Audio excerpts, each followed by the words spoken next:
Hello friends, Siragadikka ஆசை இன்றைய எபிசோடில் என்ன நடக்கலாம் அப்படிங்கிறத பற்றி பார்க்கலாம். இன்றைக்கான எபிசோட் இன்ட்ரெஸ்டிங்கான எபிசோட் அப்படின்னே சொல்லலாம். முத்து அந்த பொண்ணோட உயிரை காப்பாற்றினதுக்கப்புறம் அவங்க அம்மா வந்து ரொம்ப நன்றி சொன்னது மட்டும் இல்லாமல் அந்த பொண்ணு விரும்புகிறவங்களுக்கு கல்யாணம் பண்ணி வைக்க சொல்லி அந்த பொண்ணுடைய அண்ணங்கிட்ட சொல்கிறாங்க.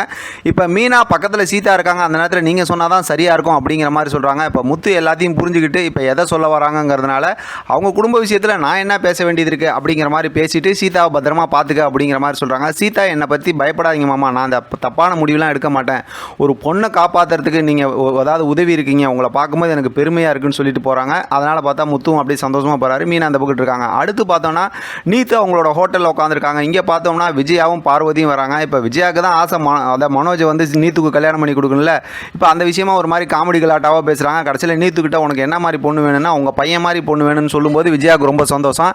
ஆனால் அந்த பையன் யாருன்னு பார்த்தா ரவி மாதிரி வேணும் அப்படின்னு சொல்கிறாங்க. இப்போ பார்த்தோம் அப்படின்னா விஜயாவுக்கு பெரிய பயம் வந்துடுது. ஏன்னா பார்வதி வந்து விஜயா நீ கவனமாக இல்லாட்டி நீத்து வந்து ரவியை கல்யாணம் பண்ணாலும் கல்யாணம் பண்ணிக்குவாங்க அப்படிங்கிற மாதிரி சொல்கிறாங்க. அதனால் பயந்து போகிறாங்க. அடுத்து பார்த்தோம்னா முத்துவோட கார் ஸ்டாண்டுக்கு பார்த்தா மீனாவோட அம்மாவும் இவங்க சத்யாவும் வந்திருக்காங்க. இப்போ பார்த்தா செல்வம் எல்லாம் டீ வாங்கி கொடுத்து எல்லாம் பேசிகிட்டு இருக்காங்க. அடுத்து பார்த்தோம் அப்படின்னா இப்போ அந்த அருண் போலீஸ் கல்யாண விஷயமாக தான் சீதா விஷயமாக தான் வந்து முத்துக்கிட்ட பேசுகிறாங்க. முத்து வந்ததுமே ஆனால் முத்து வந்து நேரடியாக சொல்லலை, இடையில சத்யா தான் சொல்கிறாங்க. இருந்தாலும் அந்த ஆள் சரியில்லை அப்படிங்கிற மாதிரி சொல்லிடுறாங்க. அதோட பார்த்தோன்னா ஏன்னா அவங்க ஃப்ரெண்ட்ஸுங்களாம் வேறு அவங்கள்ட்ட சொல்லிடுறாங்களா, அதனால் நீங்கள் பார்த்து நல்லது செய்ய மாப்பிள்ள அப்படிங்கிற மாதிரி சொல்லிவிட்டு அவங்க அம்மா கிளம்பிடுறாங்க. இப்போ வீட்டில் பார்த்தோம் அப்படின்னா விஜயா ரொம்ப கவலையாக உட்காந்துருக்காங்க. இப்போ சுருதியை கூப்பிட்டு பேசுகிறாங்க. அதுக்கப்புறம் ரவியும் கூப்பிட்டு இந்த விஷயத்த சொல்கிறாங்க. பார்த்தோம்னா இப்போ சுருதிக்கு ஏற்கனவே ரொம்ப கோவம் அங்கே வேலைக்கு போகிறதுல. அதனால் இப்போ மறுபடியும் பார்த்தோம் அப்படின்னா ரவியை கூப்பிட்டு சீக்கிரமாக நம்ம ரெஸ்டாரண்ட் ஆரம்பிக்கலாம், அதனால் நீ அங்கே இனிமேல் வேலைக்கு போகாத அப்படிங்கிற மாதிரி கோவமாக பேசுகிறாங்க. இப்போ ரவி அப்படியே யோசனையோடு உட்காந்துருக்காங்க. மீனா வீட்டில் பூ கட்டிட்டு உட்காந்துருக்காங்க.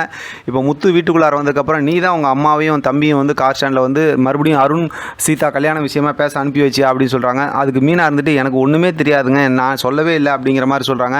நீ போய் சொல்லாத மீனா, நீ தான் சொல்லியிருப்பா அப்படிங்கும்போது எனக்கு ஒன்றுமே தெரியாது, முதல்ல அவங்க வந்து என்ன பேசுகிறாங்கன்னு சொல்லுங்கள், அதுக்கப்புறம் நானே உங்கள்கிட்ட சொல்கிறேன் அப்படிங்கிறாங்க.